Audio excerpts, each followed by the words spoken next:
அல்லேலூயா. இந்த நாளிலும் தியானத்திற்காக நாம் எடுத்துக்கொண்ட வேத பகுதி கிறிஸ்து பிறப்பின் செய்தி. பிரசங்கெல்லாம் எடுத்துட்டேன், ஆனால் தலைப்பு மட்டும் எனக்கு இன்னைக்கு மார்னிங் வரை கிடைக்கவே இல்லை. என்னடா பண்ணலாம், தலைப்பு இல்லாமல் பிரசங்கெல்லாம் நோட் பண்ணிட்டு வந்துட்டேன். ஆனால் காரில் வரச்சுமே தான் எனக்கு யோசனையில் வரும்பொழுது என் சிந்தனையிலே வந்த தலைப்பு கிறிஸ்து பிறப்பு கொண்டாடப்படுவது மட்டுமல்ல, அது அறிவிக்கப்பட வேண்டியது. இதுதான் பிரசங்கத்திற்குரிய தலைப்பு. நான் கிறிஸ்து பிறப்பின் செய்தி முதலாக மேய்ப்பர்களுக்கு தேவ தூதர்கள் மூலம் அறிவிக்கப்பட்டதை லூக்கா 2ஆம் அதிகாரத்திலே பார்க்கிறோம். மத்தேயு 2ஆம் அதிகாரத்திலே சாஸ்திரிகள் மூலம் பல தேசங்களிலிருந்து வந்து அவர்கள் கிறிஸ்து பிறப்பினுடைய செய்தியை உலகத்திற்கு வெளிப்படுத்தினார்கள். நிறைய தீர்க்க தரிசன வசனங்கள் இருக்கிறது, இருந்தாலும் கிறிஸ்து பிறப்பினுடைய செய்தி இந்த 2 பகுதியிலே தான் இருக்கிறது.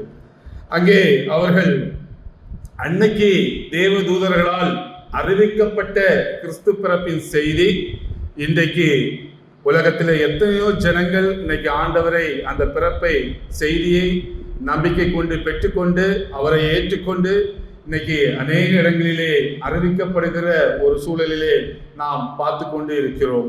ஸோ இன்னைக்கு கிறிஸ்து பிறப்பின் செய்தி கொண்டாட வேண்டும், நாம் கொண்டாட வேண்டும், அதில் மாற்று கருத்து இல்லை. அதோடு நிறுத்தி கொள்ளாமல் அந்த செய்தியை அன்றைக்கு தேவதூதர்கள் அறிவித்தது போல இன்றைக்கு ஆண்டவருக்காக நாம் அறிவிக்க செல்ல வேண்டும் என்பதுதான் மெய்ப்பொருள்.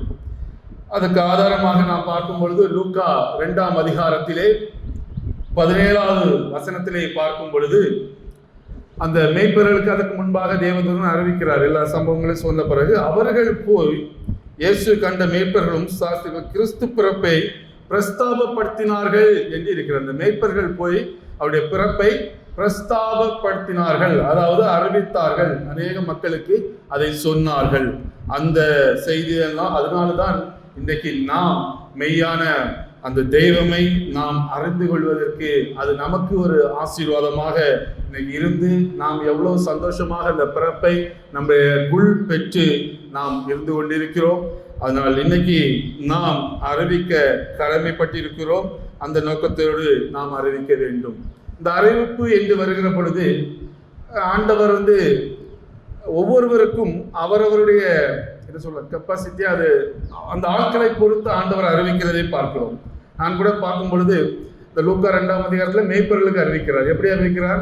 தூதர்கள், தேவ தூதர்கள் லிட்டரலாக வாயும் அந்த வார்த்தைகளினாலே பேசுகிறார்கள் இல்லையா? பெத்லகேமில் ஆண்டவர் பிறந்திருக்கிறார் என்ற செய்தியை தூதர்கள் பேசுகிறதை பார்ப்போம். ஏன் நான் யோசித்து பார்த்தேன், மேய்ப்பர்களுக்கு கொஞ்சம் படிப்பறிவு நிச்சயமாக கம்மியாக தான் இருந்திருக்கும். அவங்களுக்கு வேற ஏதாவது சிக்னல் கொடுத்துருந்தா அவங்களுக்கு புரிஞ்சிருக்காது. ஸோ அதனால அவங்களுக்கு புரிகிற மொழியிலே அந்த வார்த்தையாலே ஆண்டவர் தெரிவித்தார். ஆனால் அதே நேரத்திலே மத்தேயு 2ஆம் அதிகாரத்தை வரும்பொழுது சாஸ்திரிகளுக்கு அறிவிக்கப்படுகிறது. எப்படி? அங்கே பேச்சும் கிடையாது, ஒன்றும் கிடையாது, ஒரே ஒரு நட்சத்திரம் மேலே தோன்றிச்சு. அவங்களுக்கு தெரிஞ்ச லாங்குவேஜ் நட்சத்திரம். ஏன்னா வானசாஸ்திரிகள் நட்சத்திரம் ஆராயிரம் இல்லையா? ஸோ அவங்களுக்கு அந்த நட்சத்திரத்தை பார்த்த உடனே யூதருக்கு ராஜா பிறந்திருக்கிறார் என்று அவர்கள் அறிந்து ஆண்டவரை நோக்கி அவர்கள் வந்ததை பார்த்தோம். இப்படி இன்னைக்கு ஆண்டவர் ஒவ்வொருவருக்கும் ஒவ்வொரு விதமாக அறிவிக்கிறார். ஏதோ ஒரு விதத்தில் இன்னைக்கும் அறிவிக்கிறார் என்பதை மாற்று கருத்து இல்லை. நாமும் ஏதோ ஒரு விதத்திலே இன்னைக்கு கிறிஸ்து பிறப்பை அறிவிக்க கடமைப்பட்டிருக்கிறோம். அதற்கு நேரடியாக போய் சொல்லலாம், ஆண்டவர் இயேசு கிறிஸ்து உங்களுக்காக பிறந்திருக்கிறார் என்று. இல்லை, நம் செய்கையின் மூலம் அவர்களுக்கு காட்டலாம், கிறிஸ்து பிறப்பு, கிறிஸ்து என்னோட பிறந்த கிறிஸ்து எனக்குள் இருந்து எப்படி கிரியை செய்கிறார் என்று நம்முடைய செய்கைகளின் மூலம் நாம் காட்டலாம். நாம் செய்கிற பணிகளிலே அவர் இயேசு கிறிஸ்து பிறப்பை நாம் வெளிப்படுத்தலாம். அதற்கு நாம் ஜெபிக்கிற பொழுது ஆண்டவர் நமக்கு துணை புரிவார். மற்றவர்களுக்கு புரிகிற மொழியிலே நாமும் கிறிஸ்து பிறப்பின் செய்தியை அறிவிக்க முடியும். இதில் ஒரு 3 சம்பவங்கள் எனக்கு, நான் அந்த மத்தேயு 2ஆம் அதிகாரத்தை மட்டும் தான் நான் படித்தேன், வேறு எதுவும் ரொம்ப நான் பார்க்கவில்லை. அந்த 2ஆம் அதிகாரத்திலே முதல் வசனத்திலிருந்து 12 வசனம் பார்க்கும்போது ஃபுல்லாக இயேசு கிறிஸ்துவினுடைய அந்த பிறப்பை குறித்து அங்கே சொல்லப்பட்டிருக்கிறதை பார்க்கிறோம். அதில் முக்கியமாக பார்க்கும் பொழுது நட்சத்திரம், சாஸ்திரிகள், ஏரோது ராஜா, அந்த பரிசு பொருட்கள், இந்த 4 காரியங்கள் அங்கே முக்கியமாக சொல்லப்பட்டதை நாம் பார்க்க முடிகிறது. முதலாவது நாம் பார்க்கிற பொழுது நட்சத்திரம். அங்கே முக்கியமான ஒரு கேரக்டர், ஒரு நட்சத்திரம் ஒரு முக்கியமான பணியை அங்கே செய்கிறதை நாம் பார்க்க முடிகிறது. பாருங்க, ஆண்டவர் இந்த உலகத்துல எதுவுமே அந்த உலகம் உண்டானுச்சு இல்ல, அந்த முதல் 6 நாள் உண்டானதுதான். அதற்கு பிறகு எதுவுமே அவர் புதுசா ஒன்றும் உண்டாக்கவில்லை, அவர் ஓய்ந்துதான் இருக்கிறார். பாருங்க, உலக தோற்றத்துக்கு முன்பாகவே ஒரு நட்சத்திரம் உண்டாக்கப்பட்டிருக்கிறது. என்ன நட்சத்திரம்? 2ஆம் அதிகாரத்தில் சொல்லப்பட்ட அவருடைய நட்சத்திரம். யூதருக்கு ராஜாவாக பிறந்திருக்கிறவர் எங்கே? கிழக்கிலே அவருடைய நட்சத்திரத்தை கண்டோம். அப்போ வேதம் நமக்கு கிளியரா சொல்ல, அதுக்கப்புறம் அவர் எதுவுமே உண்டாக்கல. அப்போ ஒரு நட்சத்திரம், அவருடைய நட்சத்திரம் அன்னைக்குதான் முதலாக அங்கே தோன்றுகிறது. அப்போ உலக தோற்றத்துக்கு முன்பாகவே எல்லாவற்றையும் அறிந்த ஆண்டவர் அவருடைய நட்சத்திரத்தையும் உண்டாக்கி அந்த உலகத்திலே வைத்திருக்கிறார். அது ஏற்ற வேளையிலே அவர் தோன்றுகிற அந்த நாட்களிலே யாருக்கு அறிவிக்கப்பட வேண்டுமோ, யாருக்கு அது காட்டப்பட வேண்டுமோ கரெக்டாக ஆண்டவர் காட்டி அந்த நட்சத்திரத்துக்குரிய பணியை அவர் அங்கே செய்கிறார். அப்போ நம்ம இந்த மேல பார்க்கிறோம், எத்தனையோ நட்சத்திரங்கள் இருக்கிறது. நிச்சயமா நம்மளால எதுவுமே அதை கண்டுபிடிக்க முடியாது, ஏன்னா நமக்கு அதுல அறிவு இருக்காது, யாருக்குமே இருக்க வாய்ப்பு இல்லை. ஆனா அந்த வான சாஸ்திரிகள், அவங்களுடைய வேலையே என்னது? நட்சத்திரத்தை பார்த்து ஜோசியம் சொல்றதுதான் வேலை இல்லை. நம்ம லாங்குவேஜ்ல சொல்ல போனா அதுதான் அவங்க வேலை. இந்த நட்சத்திரம் அங்கே ராகுல இருக்கு, கிழக்குல இருக்கு, அதெல்லாம் சொல்லுவாங்க, நமக்கு தெரியாது. ஆனால் அவர்களுக்கு ஓரளவுக்கு அந்த நட்சத்திரங்களை பற்றி தெரியும். இந்த சாஸ்திரிகள் யார் என்று பார்க்கும் பொழுது இங்கிலீஷ் பைபிள்ல வைஸ்மேன் போட்டிருக்கு. இவங்க ராஜாக்களோடு இருக்கக்கூடிய ஒரு மனிதர்கள் தான் இந்த சாஸ்திரிகள். அவர்கள் இந்த நட்சத்திரங்கள்லாம் ஆராய்ந்து ஒவ்வொரு நட்சத்திரத்தையும் வைத்து ராஜாவுக்கு சில காரியங்களை அவர்கள் அறிவிப்பார்கள். அப்போ இந்த நட்சத்திரம் தோன்றின உடனே அவர்கள் சொன்ன ஒரே வார்த்தை, யூதருக்கு ராஜா பிறந்திருக்கிறார், இது அவருடைய நட்சத்திரம் என்று அந்த சாஸ்திரிகள் கண்டுபிடிக்கும் அளவுக்கு அந்த நட்சத்திரத்திலே ஒரு வித்தியாசத்தை காண முடிந்தது. பல கோடி நட்சத்திரங்கள் இருந்தாலும் அங்கே ஒரு வித்தியாசத்தை அந்த சாஸ்திரிகளால் பார்க்க முடிந்தது. இன்று ஆண்டவருக்காக நாம் வாழ்கிற நாம், கிறிஸ்து நமக்குள்ளே பிறந்து விட்டால், நாம் உலக மனிதர்களைப் போல இல்லாமல் பல கோடி ஜனங்கள் இருந்தாலும் நீங்களும் நானும் அந்த நட்சத்திரம் எப்படி வித்தியாசமாக அன்றைக்கு காணப்பட்டதோ அதே போல இன்று கிறிஸ்து நமக்குள்ளாக பிறந்த அடுத்த நிமிஷமே நீங்களும் நானும் வித்தியாசமான ஒரு நட்சத்திரமாக காட்சி அளிக்க வேண்டும். நம்ம எல்லாம் முன்னால் எல்லாம் ஒரு உலக தோற்றத்துக்கு முன்பாக நம்மளும் உருவாக்கப்பட்டவர்கள், உண்டாக்கப்பட்டவர்கள். உருவாக்கப்பட்டதுதான் தாயின் வயதில் அப்பப்போ காலத்துக்கு ஏற்றவாறு ஒரு மனிதன் உருவாக்கப்படுகிறான். உண்டாக்கப்படுகிறது உலக தோற்றத்திற்கு முன்பாகவே எல்லாருடைய பெயரையும் அவர் முன்குறித்து ஏற்கனவே உண்டாக்கப்பட்ட இந்த நட்சத்திரத்தை போலதான் என்றைக்கு நாம் தாயின் வயதில் பிறந்து வளர்ந்து வருகிறோம், ஒரு நாள் கிறிஸ்து நமக்குள் பிறக்கிறார். அன்றைக்கு நீங்களும் நானும் இதே போல மாற வேண்டும், வித்தியாசமான ஒரு நட்சத்திரமாக மாற வேண்டும் என்பதை இந்த பகுதி நமக்கு அழகாக சுட்டி காட்டுகிறது. நாம் எப்படிப்பட்ட நட்சத்திரமாக இருக்க வேண்டும் என்றால், இன்றைக்கு நம்ம ஆண்டவரை ஏற்றுக்கொண்டவர்கள் இங்கே இருக்கிறவர்கள், ஆனால் நாம் இன்னைக்கு சாஸ்திரிகள் இயேசுவை காண வந்த அந்த சாஸ்திரிகளுக்கு நட்சத்திரம் ஒரு வழிகாட்டியாக அன்றைக்கு இருந்தது. அப்ப இன்றைக்கு கிறிஸ்து பிறப்பை கொண்டாட போகிற நாம் ஒவ்வொருவருமே மற்றவர்களுக்கு வழிகாட்டுகிற ஒரு நட்சத்திரமாக நாம் இன்றைக்கு முதலாவது காணப்பட வேண்டும் என்பதிலே எந்த மாற்று கருத்தும் இல்லை. அதை நம்முடைய உள்ளத்திலே நாம் ஆழமாக பதித்துக் கொள்ள வேண்டும். நாம் இன்றைக்கு நம்முடைய செயலின் மூலம் ஆண்டவரை காட்டுகிறவர்களாக காணப்பட வேண்டும். ஆண்டவர் இந்த நட்சத்திரம் எப்படி ஒரு பாதை ஒரு பாதை அந்த நட்சத்திரத்துக்கு ஆண்டவர் கொடுத்திருந்தார், ஒரு நோக்கம் ஆண்டவர் கொடுத்திருந்தார், ஒரு வேலையை அந்த நட்சத்திரத்துக்கு கொடுத்திருந்தார். நட்சத்திரத்துடைய பாதை என்ன என்று பார்க்கிற பொழுது நட்சத்திரம் என்ன, கிழக்கிலிருந்து பெத்லகேம் நோக்கி டிராவல் பண்ண வேண்டியதுதான் அந்த நட்சத்திரத்துடைய வேலை. டிராவல்னா என்னது? முன் சென்றது. வேத வசனம் அழகாக சொல்கிறது, சாஸ்திரிகளுக்கு முன் சென்றது என்று வேத வசனம் சொல்லுகிறது. இன்று நாம் ஆண்டவரை அறியாத ஜனங்களுக்கு முன்பாக நீங்களும் நானும் சென்று இயேசு காட்டி கொடுக்க வேண்டிய ஒரு இடத்திலே நீங்களும் நானும் இருக்கிறோம். அதுதான் உண்மையான ஸ்டார். நம்ம வீட்டில் ஸ்டார் போடுறோம், தப்பு இல்லை, நாங்களும் போடுறோம். ஆனால் இதை பார்க்கும் பொழுது நமக்குள் வர வேண்டிய ஒரு எண்ணம், இந்த ஸ்டார் வெளியே போறவங்க கண்டுபிடிப்பாங்க, கிறிஸ்தவ வீடுன்னு கண்டுபிடிச்சிருவாங்க, எந்த தப்பும் இல்லை. இங்கெல்லாம் பரவாயில்ல, எங்கள் ஊர்லாம் ஸ்டார் போட்டால் கேரளா இந்த வீட்டுக்கு உடனே வந்துடுவாங்க. நாங்கள் அதுக்கே ஸ்டார்லாம் பயந்து போட மாட்டோம். ஏன்னா டவுனில் இருந்தோம், பாருங்க போகிறாங்க ஒரு ஸ்டார் போட்டுருக்க அந்த வீட்டுக்கு போயிட்டு வருவோம் அப்படின்னு சொல்லிட்டு தான் போகிற காலத்தில் போன நாட்கள்லாம் உண்டு. ஏன்னா ஒரு கிறிஸ்தவ வீடுங்கிற ஒரு அடையாளம் அது. சரி சரி, தப்பாக நினச்சிக்கூடாது, சிறு வயதில் சும்மா ஜாலிக்காக பேசுறது. ஆனால் போயிருக்கோம் நாங்கள்லாம் கேரளா போகச்சியும், அங்கே ஒரு ஸ்டார் போட்டுருக்க அந்த வீட்டுக்கு போயிட்டு வரலாமே எப்படின்னு சொல்லி போய் பாடின நாட்கள்லாம் இருக்குது. ஸோ இன்னைக்கு அந்த ஸ்டாருங்கிறது நம் கிறிஸ்தவர்கள் என்று குறிக்கிற ஒரு அடையாளத்தை நமக்கு நன்றாக கொடுக்கிறது. ஆனால் இன்று நாம் அதே போல ஆண்டவருக்காக மற்றவர்களுக்காக நான் முன் சென்ற அந்த ஸ்டார் என்ன, எதுக்கு நம்ம ஸ்டார் போடுறோம்? அன்னைக்கு சாஸ்திரிகளுக்கு வழிகாட்டின ஒரு நட்சத்திரம், அதற்கு அடையாளமாக போடுகிறோம். அப்ப இந்த ஆண்டவர் நம்மிடம் எதிர்பார்க்கிறது, ஆண்டவர் அறியாத ஜனங்களுக்கு, ஆண்டவரிடம் வர வேண்டும் என்று அறியாமல் இருக்கிற ஜனங்களுக்கு பாதை காட்டுகிற, வழி காட்டுகிற ஒரு நட்சத்திரமாக நீங்களும் நானும் காணப்பட வேண்டும். ஆண்டவர் இதை நம்மிடம் அதிகமாக எதிர்பார்க்கிறார். அதுதான் முதலாக அந்த ஸ்டார் நட்சத்திரத்துக்கு கொடுக்கப்பட்ட ஒரு வேலை. இது சாஸ்திரிகளுக்கு முன் சென்றது. அதனுடைய பாதை என்று பார்க்கும் பொழுது கிழக்கில் இருந்து பெத்லஹேம் என்ற ஒரு தேசத்துக்கு, அந்த பட்டணத்திற்கு அந்த பாதை, அதனுடைய ஸ்டாரினுடைய பாதை அமைந்ததை நாம் பார்க்க முடிகிறது. இன்று நாம் மண்ணுலகில் இருந்து விண்ணுலகிற்கு ஆண்டவருடைய அந்த அவருடைய சமூகத்திற்கு செல்லுகிற ஒரு பாதையை நோக்கி உங்களுடைய பிரயாணமும் என்னுடைய பிரயாணமும் ஒவ்வொரு நாளும் அமைய வேண்டும். நம்முடைய ஒரே நோக்கம், அந்த நட்சத்திரத்துடைய ஒரே நோக்கம், எங்கே கிழக்கில் இருந்து பெத்லகேம் இயேசு எங்கே இருக்கிறாரோ அந்த இடத்து வரை போறது, அங்கே நின்றது, அந்த வீட்டுக்கு நேராக நின்றது என்று வசனம் சொல்லுகிறது. அதே போல நாமும் உலகத்துல தான் வாழ்ந்து கொண்டு இருக்கிறோம், எந்த மாற்று கருத்தும் இல்லை. ஆனாலும் நட்சத்திரமாகிய நீங்களும் நானும் பிரயாணம் பண்ண வேண்டிய, போய் நிற்க வேண்டிய ஒரு இடம் இயேசு கிறிஸ்துனுடைய சமூகமாகிய பரலோகம். இப்பொழுது பரதேசி, அதன் பிறகு பரலோகம்.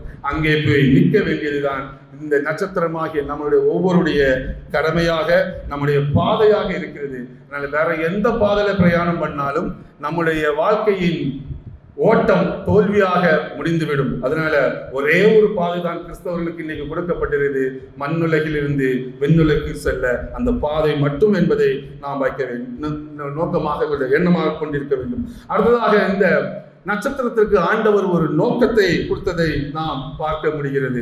அந்த நட்சத்திரத்திற்கு நோக்கம் என்ன? இயேசுவை காண்பிப்பது. சோ இன்றைக்கு நாம் நமக்கு ஒரு நோக்கம் இன்னைக்கு என்னன்னா, ஆண்டவரை அறியாத ஜனங்களுக்கு இயேசுவை காண்பிப்பது, ஆண்டவர் அறிந்த நமக்கு ஆண்டவருடைய 2ஆம் வருகையை எதிர்நோக்கி இருப்பது.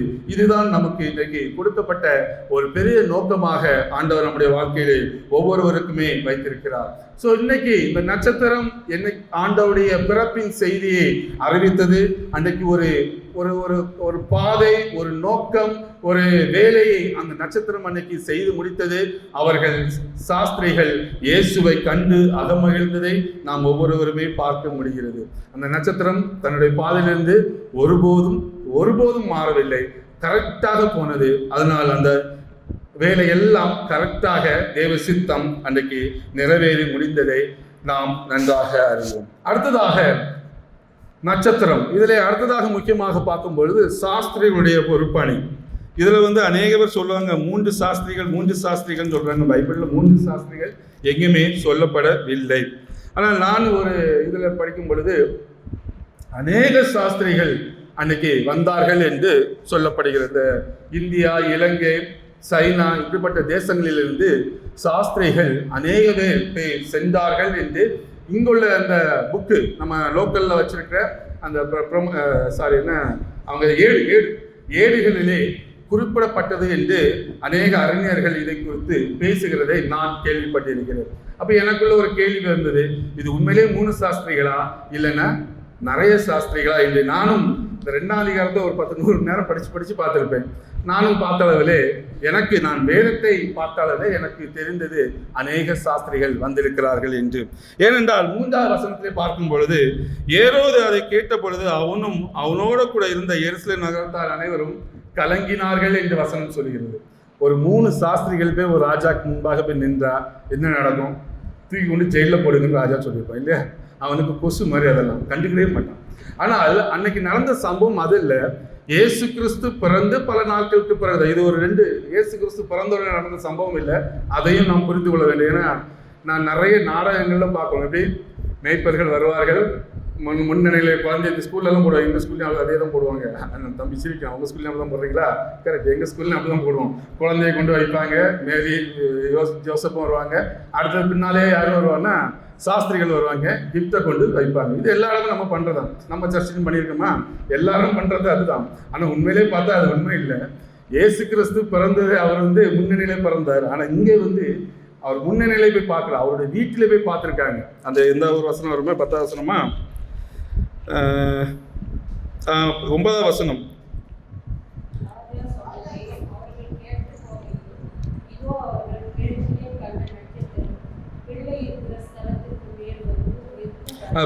வசனம், அவர்கள் அந்த வீட்டுக்குள் பிரவேசித்து, யார் சாஸ்திரிகள் வீட்டுக்கு போயிருக்காங்க, அங்க முன்னணிக்கு போகல. அது மட்டும் இல்ல, இன்னொரு சமூகத்தில் பார்க்கும் பொழுது எப்படின்னா, ஏரோது விசாரிக்கிறாரு, அந்த சாஸ்திரிகள் சொன்ன கதையெல்லாம் விசாரிச்சு, ராஜா எப்போ பிறந்திருப்ப எல்லா கதையும் விசாரிச்சு அவர் ஒரு கட்டளை போடுறார். என்ன கட்டளைன்னா, 2 வயசுக்கு கீழே உள்ள குழந்தைகள் தான் கொல்லுங்கள் என்று கட்டளை போடுகிறார். ஏரோது விசாரிப்பாங்க. இதுல 12வது வசனத்திலே சார் ஏதோ ஒன்று வருமே,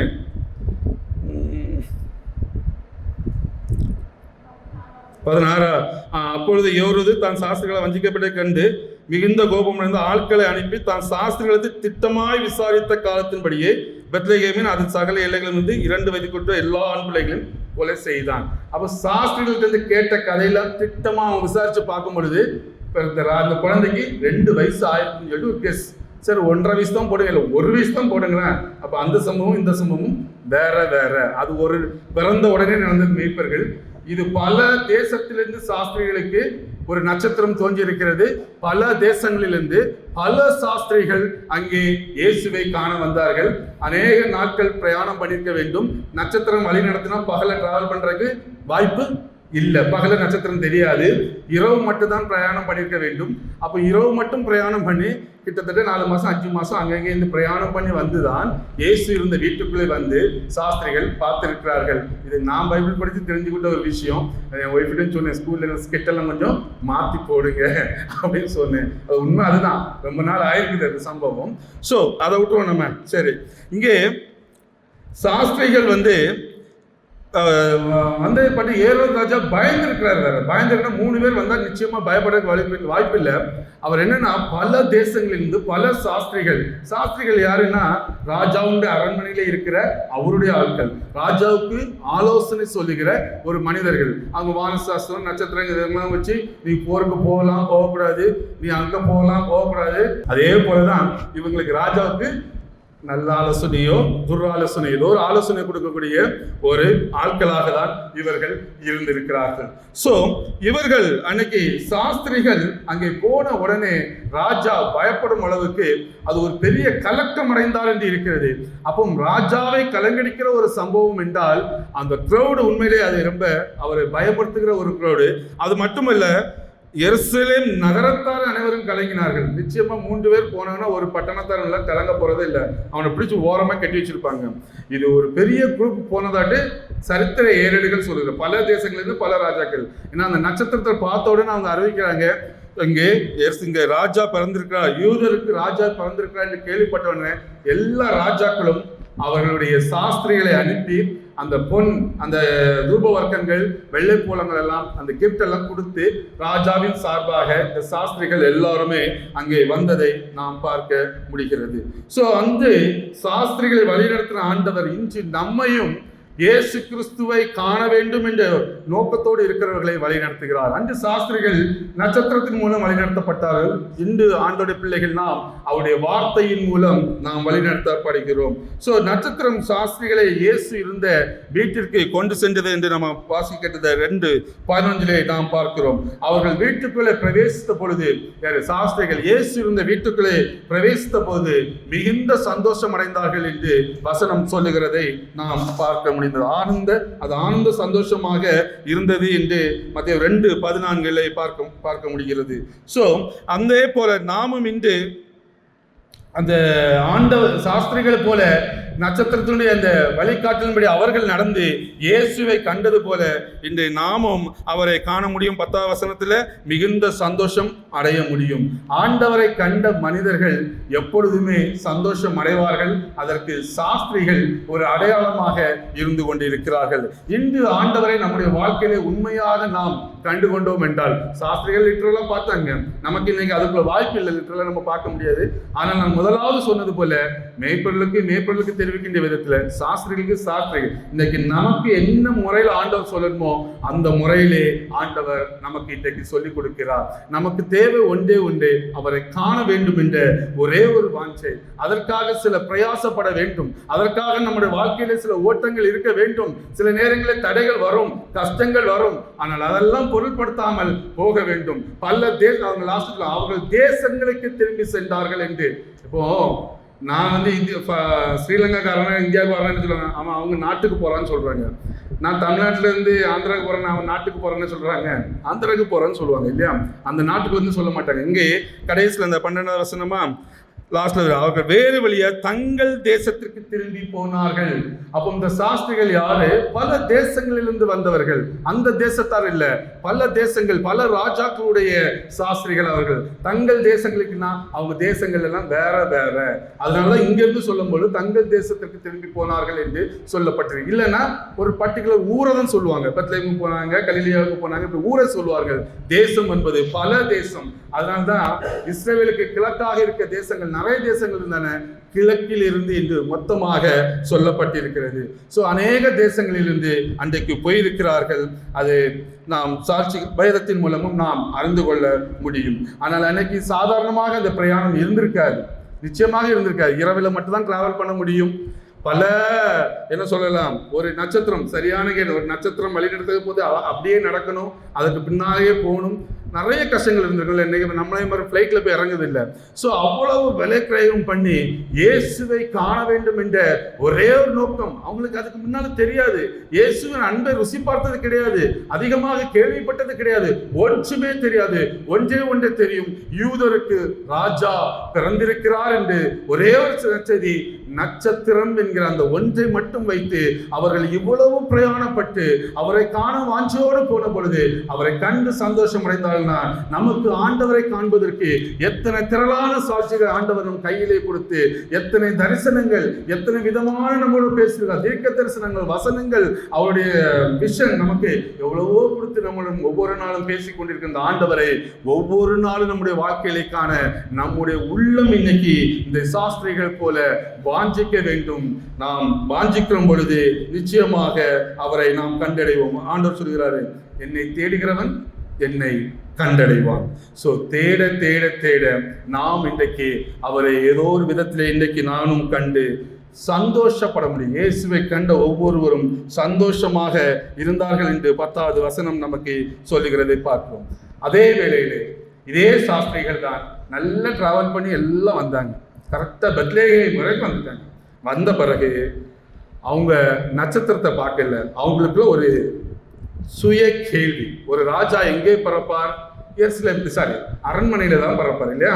அரண்மனையில தான் பிறந்திருப்பார் என்று அது வரைக்கும் வந்தவங்க நட்சத்திரத்தை அப்படி ஓரம் கட்டிக்கிட்டு, ராஜா தானே, ராஜா அரண்மனைக்குள்ளே பிறந்திருப்பார் என்று ஏரோதின் அரண்மனை கிட்ட போய் ஏரோதிடம் ஆலோசனை கேட்கிறதை நாம் பார்க்கிறோம்.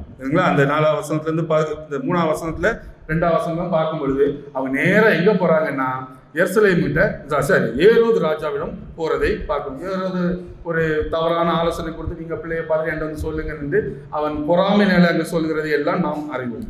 இது சாஸ்திரிகள் அவருடைய சுய சித்தத்தின்படி செய்த ஒரு காரியம். என்னன்னா, ராஜானா அரண்மனை தான் பிறப்பார் என்ற ஒரு நம்பிக்கையிலே அவர்கள் கொஞ்சம் வலித்தவர்கள் போய்விட்டார்கள். அதான் நம்ம இதுல பார்க்கணும், யூதா வெளிப்படுத்துறது முந்தின ஒரு அதிகாரம் உண்டு. யூதா அதுல ஒரு அதிகாரம் உண்டு. அதுல 13வது வசனம் நினைக்கிறேன்.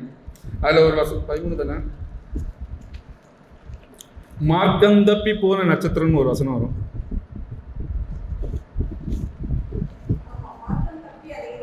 ஆ 13 ரைட், சந்தோஷம். யூதா அதிகாரம் 13ஆம் அதிகாரத்துல மார்க்கம் தப்பி போன நட்சத்திரம் என்று ஒரு வார்த்தை அங்கு சொல்லப்பட்டிருக்கு. யாருன்னா அது யாரை குறிப்பிடுகிறேன்னா, ஆண்டவருக்கு விரோதமாக சில காரியங்களை செய்து பாவம் செய்த மனிதர்களை சொல்றது என்னன்னா, தவறான வழிகளை நடந்தவர்களை பார்த்து சொல்கிறது மார்க்கம் தப்பி போன நட்சத்திரம் என்று. இங்கே அவர்கள் சில ஒரு இமைப்பொழுது கொஞ்சம் மார்க்கம் தப்பி போனதையும் நாம் பார்க்கிறோம். ஆனாலும் நட்சத்திரம் அதே இடத்துல நின்றது. நட்சத்திரம் தன்னுடைய பணிகளை கரெக்டாக செய்தது. ஆனாலும் கடைசியில் அவர்கள் கர்த்தருடைய ஆலோசனையின்படி அவர்கள் இயேசு ராஜாவை பார்த்து வேற வழியாக அவர்கள் திரும்பி தங்கள் தேசத்திற்கு போனதை நாம் பார்க்க முடிகிறது. இதனை நாம் பார்க்கிற சம்பவம், நமக்கு சொல்லப்படுகிற சம்பவம், உலகத்திலே ராஜா உண்டு, நமக்கு இயேசு ராஜா நமக்கு உண்டு. 2 ராஜாக்கள் மத்தியில தான் நாமும் இன்றைக்கு இருந்து கொண்டிருக்கிறோம். உலக ராஜாக்கள் எப்பொழுதுமே நமக்கு இயேசுவை காண, இயேசுவோடு நாம் போக இடையூறாக தான் இருப்பார்கள். எந்த நாட்டு ராஜாவாக, கிறிஸ்தவ நாடாக இருந்தாலும் சரி, எல்லாம் இப்போ தலைகளாக தான் போய் கொண்டிருக்கிறது. இயேசுவை காண்பதற்கு உலக ராஜாக்கள் எப்பொழுதுமே இடையூறாக தான் நம்முடைய வாழ்க்கையிலே இருப்பார்கள் என்பதை இந்த வசனம் நமக்கு அழகாக சொல்கிறது. ஆனாலும் அவர்கள் திட்டங்கள், அவர்கள் செயல்கள் ஒன்றும் செயல்படுத்த முடியாது. கர்த்தர் நம்மை ஏதோ ஒரு விதத்திலே, ஏதோ ஒரு வார்த்தை மூலம் நம் நடத்தி நம்மை போக வேண்டிய பாதையிலே போக வைப்பார். எதிரிகள் கையில் மாட்ட விட மாட்டார். நாம் தைரியமாக இயேசு ராஜாவை நோக்கி இன்னைக்கு பிரயாணப்படுவோம். உலகத்திலே சட்டங்கள் வரலாம், உலகத்திலே என்ன வேணாலும் சொல்லலாம், ஆலயம் இடிக்கப்படலாம், கிறிஸ்தவர்களை கொல்லுவோம் என்று சொல்லலாம், யார் என்னவென்றாலும் இந்த கடைசி நாட்களில் சொல்லலாம். ஐயோ, இந்த ஆட்சி வந்து விட்டதே, நான் நிறைய சொல்றேன், நம்ம பொழப்பு ஓடாது, என்ன வேணாலும் சொல்லு.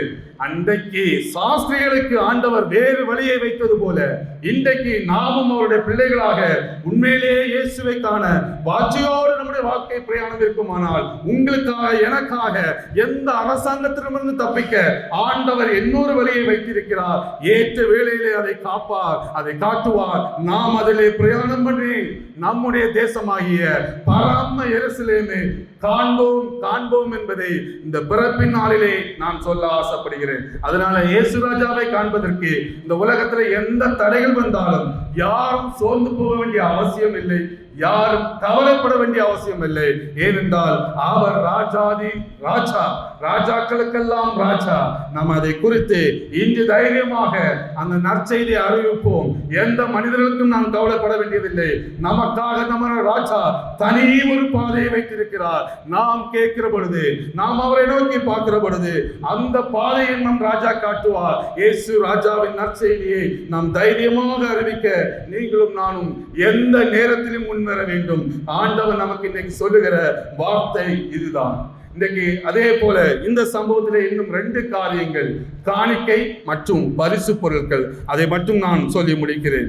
காணிக்கை நம்ம இங்க பார்க்கிறோம், 12ஆம் வசனத்திலே பார்க்கும், 12 தானே, ஆமா 11 வசனத்திலே பார்க்கும் பொழுது அவர்கள் 3 கிஃப்டை கொண்டு கொடுத்து காணிக்கையாக கொண்டு வந்தார்கள் என்று சொல்லப்படுகிறது. அது பழைய ஏற்பாட்டிலே சட்டம் 16, 17 பார்க்கும் பொழுது அவர் சந்ததிக்கு வரும் பொழுது காணிக்கைகளை கொண்டு வர வேண்டும் என்று உபாகமம் 16வது வசனம் 17வது வசனம் நமக்கு சொல்லுகிறது. இன்று புதிய ஏற்பாட்டிலே நாம் காணிக்கையாக கொடுக்க வேண்டியது நம்மை நாமே அவருக்கு காணிக்கை கொடுக்கணும். பேசிய 5:2 சொல்லப்பட்டிருக்கிறது. அதே போல இங்கே பரிசு பொருள் ஒரு சின்ன காரியத்தை நமக்கு விளக்கி கூறுகிறது பார்க்கிறோம். இந்த உலக ராஜாக்கள் தங்களுடைய சாஸ்திரிகள் மூலம் 3 பரிசு பொருட்களை கொடுக்கிறார்கள். பொன், தூப வர்க்கம், வெள்ளை கோலம். இந்த பொன் எதை குறிக்கிறது என்றால், எந்த ராஜாவை பார்த்தாலும் அந்த நாட்களிலே பொன்னை பரிசாக கொடுத்திருக்கிறார்கள். அந்த சாலமோனை பார்க்கும் பொழுது இந்த சோபாவின் அந்த ஸ்ரீ அந்த ராஜாக்கு வெகுமதி கொண்டு போகும் பொழுது அந்த சோபாவின் ராஜஸ்ரீ என்ன கொண்டு போனாங்கன்னா பொன்னை கொண்டு அவங்களுக்கு கொடுத்திருக்கிறதை 2 நாளாகமும் 9:1 பார்க்க முடிகிறது. நம்ம வாசி கேட்ட சங்கீதம் 73 10, 11, 15 பார்க்கும் பொழுது அதே சோபாவின் ஸ்ரீ குறித்து அங்கேயும் சொல்லப்பட்டிருக்கிறது. ராஜாவுக்கு பொன் எல்லாவற்றையும் அவர்கள் கொண்டு போனார்கள் என்று. அவர் யூதருக்கு ராஜாவல்ல, நம்மை ஆளப்போகிற 1000 வருடம் நம்மை ஆளப்போகிற ராஜாதி ராஜாவாக வரப்போகிற ஒரு ராஜாவாக இருக்கிறார். முதல் வருகை அவர் ராஜா அல்ல, அவர் மேசியாக இரட்சகராக வந்தார். மத்தேயு 1ஆம் அதிகாரத்தில் சொல்லப்பட்ட தூதனால் சொல்லப்பட்டது போல அவருக்கு இயேசு என்று பெயருடையாக, ஏனென்றால் அவர் ஜனங்களை ரட்சிக்கிறவர், அவர் இரட்சகராக வந்தார். இனி ஒரு நாள் வருவார், உலகத்தை, இந்த முழு உலகத்தையும் எல்லா ராஜாக்களுக்கு மேலாக ஆளுகிற ஒரு ராஜாவாக வருவார். அதனால இந்த வார்த்தை, இந்த சம்பவம் உண்மைதான். அவர் யூதருக்கு ராஜா இல்ல, உலக ராஜா. அதனால ராஜாவாக வரப்போகிற ராஜாவுக்கு அவர்கள் அன்றைக்கு வெகுமதிகளை கொண்டு கொடுத்ததை பார்க்கிறோம். தூப வர்க்கம் என்பது ஜெப துணியை குறிக்கிறது. இன்று அவர் மரித்து உலகத்தில் வந்து மரித்து நமக்கும் பிதாவுக்குமாக அவர் ஒரு மத்தியஸ்தராக இருந்து நம்முடைய ஜெபங்களை எல்லாம் அவர் அங்கே பிதாவிடத்தில் பரிந்து பேசுகிறவராக இருக்கிற அந்த தூபஸ்திரம், அதை குறிக்கிற அந்த ஜெபத்தை நமக்கும் ஆண்டவருடைய பிதாவுக்கும் அவர் மத்தியஸ்தராக இருக்கிறதை குறிப்பிடுகிறது.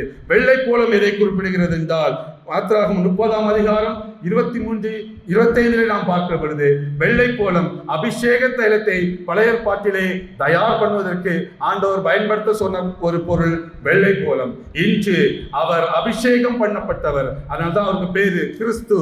கிறிஸ்து என்றால் அபிஷேகம் பண்ணவர் என்ற பொருள். சோ அவர் தேவாதி தேவனாகவும் ராஜாதி ராஜாவாகவும் இயேசு கிறிஸ்து மேசியாவாகவும் நமக்கு அபிஷேகம் பண்ணப்பட்ட ஒரு ஆண்டவராகவும், சிறுமைப்பட்டவர்கள் துயரப்பட்டவர்களுக்கு ஆண்டவர் நான் அபிஷேகம் பண்ணப்பட்டவராக வந்தேன் என்று சபையில போய் அதே புஸ்தகத்தை எடுத்து படிக்கிறார். எதற்கு என்றால், அவர் நான் எதற்கு அபிஷேகம் பண்ணப்பட்டேன் என்றால், நம் இன்றைக்கு வாழ்கிற நமக்கும் துயரப்படுகிறவர்களுக்கு, கஷ்டப்படுகிறவர்களுக்கும், சிறுமைப்படுகிறவர்களுக்கும் அவர் நம்மை தூக்கி விடுவதற்காக அபிஷேகம் பண்ணப்பட்ட நமக்கான மேசியா, நமக்காக கிறிஸ்துவாக அவர் இன்றும் இருக்கிறார். அப்ப 3 காரியங்களை குறிக்கிறது. வரப்போகிற ராஜா, அவர் ஆண்டவர் ஏற்கனவே வந்து நமக்காக சிலுவையில் அறிந்து நமக்காக பரிந்து பேசுகிற ஒரு ஆண்டவராக கிறிஸ்துவாக இருக்கிறதையும், இன்று அபிஷேகம் பண்ணப்பட்டதையும் அவருக்கு இந்த காரியங்கள் குறிப்பிடுகிறதை நாம் பார்க்கிறோம். இந்த பரிசு பொருட்கள் குறிப்பிடுகிற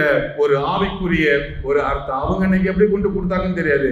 ஆண்டவர் எல்லாவற்றுக்கும் பின்பாகவும் ஏதோ ஒரு நோக்கம் வைத்துதான் எல்லாவற்றையும் செய்து முடித்திருக்கிறார். ஒவ்வொரு செயலும், அவருடைய ஒவ்வொரு வார்த்தையும் பல கோடி அர்த்தங்களையும் பல பேரை வாழ வைக்கிற ஒரு காரியமாகவும் இயேசு கிறிஸ்துவினுடைய ஒரு வார்த்தை நமக்கு அமைகிறது. அவருடைய நாமம், இயேசு என்கிற நாமம் மட்டுமே இன்றைக்கு நம்மளை வாழ வைத்துக் கொண்டிருக்கிறது. எல்லா நாமத்திற்கும் மேலான நாமம், எல்லாவற்றிலிருந்து நம்மளை விடுவிக்கிற நாமம். இப்படிப்பட்ட ஆண்டவரை பிறப்பை இன்று நாம் மனதார கொண்டாடுவோம். நம்முடைய உள்ளத்திலே அவர் பிறக்க வேண்டும். அப்படி பிறந்தால்தான் நாம் உண்மையாக அவரை முழுமனதோடு அவரை கொண்டாட முடியும். அந்த ஒரு கொண்டாட்டத்தை நாம் கொண்டாடி இந்த அநேக பேருக்கு அந்த பிறப்பை அறிவிக்க வேண்டும். நான் அந்த தூதரை போல, நட்சத்திரத்தை போல, இந்த சாஸ்திரிகளை போல நாம் இன்றைக்கு நான் அறிவித்தால் தான் அநேக பேர் அறிந்து கொள்ள முடியும். என்றோ ஒரு நாள் 2000 வருஷத்துக்கு முன்பாக எந்த ஒரு எதிர்பார்ப்பும் இல்லாமல் பல காயங்கள், பல அடிகளை பட்டு இயேசு பிறப்பின் செய்தியை எப்படியோ அறிவித்ததினாலே இன்றைக்கு நீங்களும் நானும் சபையிலே இருந்து இரட்சகராகிய இயேசுவை உள்ளத்திலே பெற்று எவ்வளவு பெரிய ஒரு வாழ்க்கையை பெற்றிருக்கிறோம். இந்த நன்மையை மற்றவர்கள் பெற வேண்டும். இதுதான் உண்மையான கிறிஸ்துமஸ். இதுதான் நமக்கு கொடுக்கப்பட்ட ஒரு பெரிய அசைன்மெண்ட். சோ கொண்டாடுவோம், அதை அறிவிப்போம். அது எந்த ஒரு நமக்கு மாற்றுக்கருத்தும் இருக்கக்கூடாது. கொண்டாடி கொண்டு போவதில் அர்த்தம் இல்லை. நிச்சயமாக நாம் சொல்ல வேண்டும், உண்மையாக இயேசுவை பார்த்தவர்கள், உண்மையாக அந்த சந்தோஷத்தை பெற்றவர்களுக்கு வாய் சும்மாவே இருக்காது. அந்த மேய்ப்பர்கள் படிப்பறிவில்லாதவர்கள். தூதன் சொன்னான், இயேசுவை பார்த்த மாத்திரத்திலே அவர்கள் செய்தது அவரை பிரஸ்தாபப்படுத்துகிறது. ஏனென்றால் கிறிஸ்துவினுடைய அந்த ஐக்கியம் அப்படிப்பட்டது, அவருடைய பிரசன்னம் அப்படிப்பட்டது. அவரை உண்மையாக உள்ளத்திலே சுமந்த, அவரை உண்மையாக அவர்களுக்குள்ளே பிறந்தால் எந்த மனிதனுடைய ஆத்மாவும் எந்த வாயும் சும்மா இருக்காது. அந்த வாய் சும்மா இருக்கலையோ அதுதான் கிறிஸ்து பிறந்ததுக்கான அடையாளம். நான் எப்பொழுதும் சொல்லுகிறது அதுதான். ஏனென்றால் என்னால சும்மா இருக்க முடியாது. கிறிஸ்து எனக்குள் இருக்கிறார். பேசாமல் இருக்க முடியாது. மனிதர்களை பார்த்தால் எப்படியாவது ஆண்டவரை இவர்களிடம் போய் சொல்ல வேண்டும். இது மட்டும்தான் எண்ணமா இருக்குது, வேற எதுவும் வர மாட்டேங்குது. நான் என்ன செய்ய? கிறிஸ்து நமக்குள் உண்மையாக பிறக்கும் பொழுது இந்த உந்துதல் வர வேண்டும். அதுதான் அன்றைக்கு வந்தது. அதுதான் நாம் இன்று அனுபவித்துக் கொண்டிருக்கிறோம். அனுபவித்த சந்தோஷத்தையாவது நாம் மற்றவர்களுக்கு பகிர்ந்து கொள்வோம். இந்த கிறிஸ்து பிறப்பின் செய்தி அநேக காரியங்களை நமக்கு வெளிப்படுத்துகிறது. இருந்தாலும் ஒரு காரியங்களை சொல்லி நான் முடிக்கிற நேரத்துக்கிறது. தீர்க்க தரிசனம் நிறைவேறுகிறதை நாம் பார்க்கிறோம். பல தீர்க்க தரிசனங்கள் ஆதியாகமத்திலிருந்து கடைசி மல்கியா வரைக்கும் அங்கு சொல்லப்பட்டிருக்கிறது. எல்லாம் நிறைவேறுகிறதை நாம் பார்க்க முடிகிறது. இந்த நம்ம வாசிக்க கேட்ட அந்த இதுல மத்தேயு 2ஆம் அதிகாரம் 6ஆம் வசனத்துக்குரிய தீர்க்க தரிசனம் கூட மீகா 5:2 அப்படியே நிறைவேறுகிறதை மீகா 5:2 சொல்லப்பட்ட தீர்க்க தரிசனம் மத்தேயு 2:6 நிறைவேறுகிறதை பார்க்கிறோம். அதே போல கிழக்கிலிருந்து சாஸ்திரிகள் வருவார்கள் என்று எல்லாம் சொல்லப்பட்ட அந்த காரியம் ஏசாயா 60ஆம் அதிகாரம் 3வது வசனத்திலே நிறைவேறப்படுகிறது. அங்கே அநேக ராஜாக்கள் வருவார்கள் என்று சொல்லப்பட்டிருக்கிறது. ஆனால் இங்கே ராஜாக்கள் என்பது ராஜாக்களுடைய அம்பாசிடர், அவருடைய தூதர்கள். இங்கே ராஜாவின் சார்பாக பல தேசங்களிலிருந்து வந்த தீர்க்க தரிசனம் நிறைவேறுகிறது. நான் உனக்கு போதித்து நீ நடக்க வேண்டிய வழியை உனக்கு காட்டுவேன் என்று நமக்கு வாக்கு பண்ணியிருக்கிற ஆண்டவர் அன்றைக்கு சாஸ்திரிகளுக்கும் மேய்ப்பர்களுக்கும் வழியை காட்டி அவரை காண வைத்த ஆண்டவர் இன்று ஆண்டவர் நமக்கும் அந்த வழியை நம்முடைய வாழ்விலே ஒவ்வொரு நாளும் காட்டுவார். நாம் அவருடைய கரத்த கைக்குள்ள அடங்கி இருப்போம். அதே போல சாஸ்திரிகள் பல தேசங்களிலிருந்து ஒரு அட்ரஸ் தெரியாது, ஒன்றே நம்பி வந்தார்கள், நட்சத்திரத்தை மட்டும் நம்பி வந்தார்கள். இன்றைக்கு நமக்கு எவ்வளவு பெரிய சோர்ஸ் இருக்கு தெரியுமா ஆண்டவரை பார்ப்பதற்கு. ஆனால் நாம் அதை பயன்படுத்திக் கொள்வோம். ஆண்டவர் சொல்லுகிறார், என்னை தேடுகிறவன் கண்டடைவான், என்னை தேடுகிறவன் கண்டடைவான் என்று ஆண்டவர் சொல்கிறார். தேடுவதற்கு நம் ஆத்துமா எப்பொழுதும் தாகத்தோடு இருக்கட்டும். நிச்சயமாக நாம் பிறந்த இயேசுவை நம்முடைய உள்ளத்திலே பார்க்க முடியும்.